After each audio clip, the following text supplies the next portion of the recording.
2026 සිට ශ්‍රී ලංකාවේ පාසල් විෂය නිර්දේශය හඳුන්වන්නේ තීව්‍ර වෙනසක්. දරුවන්ගේ විෂය නිර්දේශය මෙන්න මේ ආකාරයෙන්ුයි වෙනස් වෙන්නේ. අංක 1. ආරම්භය.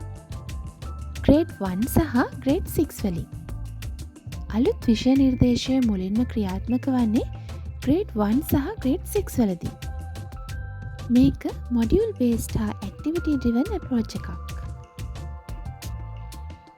මේකට ඇතුළත් වෙන්නේ group work, question based learning සහ ප්‍රොජෙක්ට් බේස්ඩ් ලර්නින්.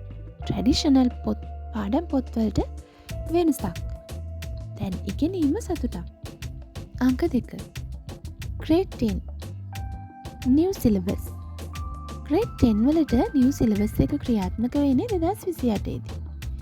ඒ අනුව පළමු ඕලෙවල් විභාගය 2029 දී පවත්වනවා.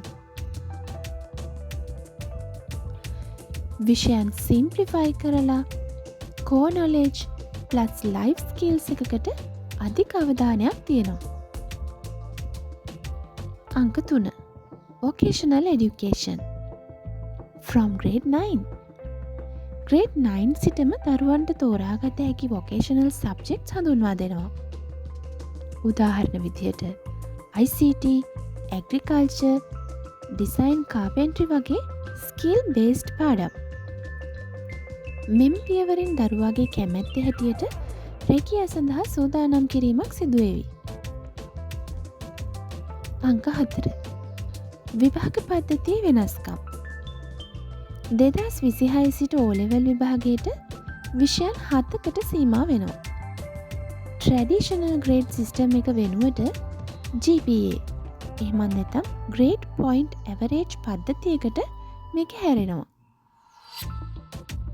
ඒකෙන් ස්ටුඩන්ට්ස් පර්ෆෝමන්ස් එක හොලිස්ටික් හැටියට ඇගීමට හැකියාව ලැබෙනවා.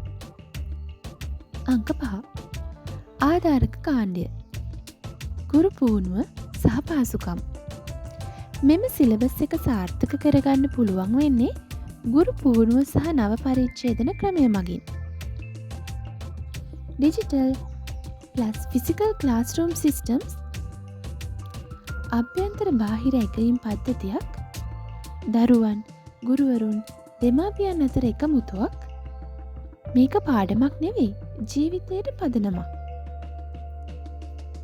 මෙම සිලබස් රිෆෝම් එකකින් දරුවන්ට 21 වන සියවසට සුදුසු අධ්‍යාපනයක් ලැබෙනවා. ඒ සිතන්න, විමසන්න, නිර්මාණය කරන්න ඉගෙනුමක්.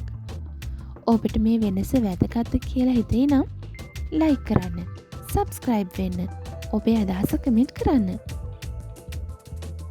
හිතවතුන් එක්ක මේ තොරතුරු බෙදාගන්න. 2026 විෂය නිර්දේශය වෙනස්කම් ගැන ඔබේ අදහස කුමක්ද? ඔබට හිතෙන වාසි සහ අවාසි කමෙන්ට් කරන්න.